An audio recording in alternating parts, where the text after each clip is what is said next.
What's up, guys? Right now I'm doing a video on how to make your first homebrew, and it's taken a little bit longer than I expected, so I'm going to go ahead and do a quick little tour for this week on my beer fridge. So I highly recommend owning a beer fridge for a couple of reasons. One, you can stash your homebrew in it, like I do there. I have a few bottles. Also, I have some of my beer from what I've purchased online. What's great about this, toss your keg in, like so. Obviously, it's not ready at the moment for it, but when I do a homebrew of that magnitude, I put it in here and just shift everything over to the side. One of these guys will cost you about $150, $160. This is a nice small size that I use. Obviously I use it for not just a beer fridge, but I also use it to shoot my videos on. As you can see everywhere else, I have all kinds of equipment laying around. You don't usually see this. Here in the back is actually the remnants of the homebrew. You can see I did a very nifty little just block anything that explodes, but nothing that has exploded, which I expect, but you can never be too careful.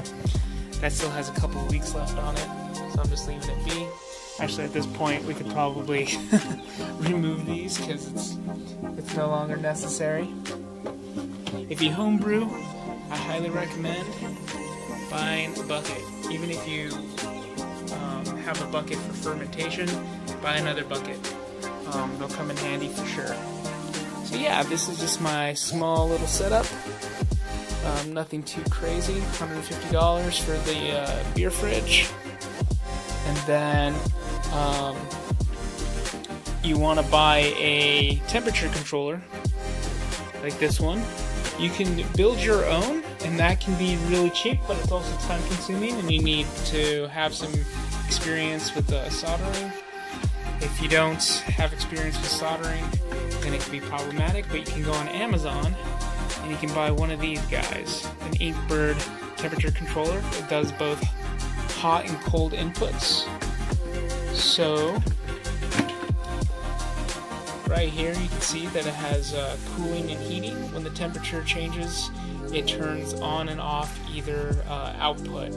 So for example, I just unplugged this, so let's plug it in and take a look.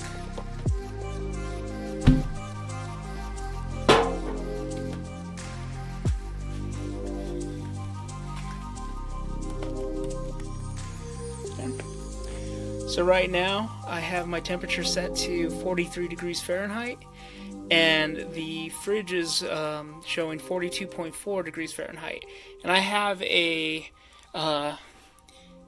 margin of about 2 degrees Fahrenheit either way to when it turns it on. So if this reaches 44, 45 degrees, it'll kick on the freezer. Let's actually get that going.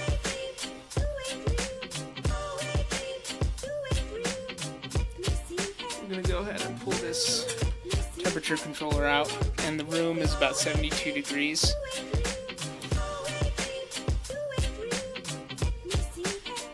Let's see. Yeah, it's about 70 degrees.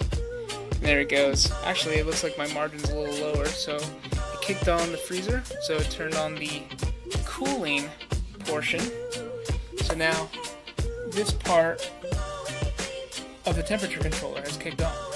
Now, if I had a fermentation chamber, like a really good one, where I decided to do both heating and cooling to keep it perfect, and if it's winter and it's starting to drop below 40 degrees, we kind of want to use a heating source, maybe like a hot lamp or something like that. But I'm in Las Vegas, and so here in February it's 70 degrees inside, and I don't even have the heater running or anything like that. So 70 degrees is pretty good, and that's why I'm okay with having my beer fermenting here in the corner at 70 degrees. It's an ale, so no big deal.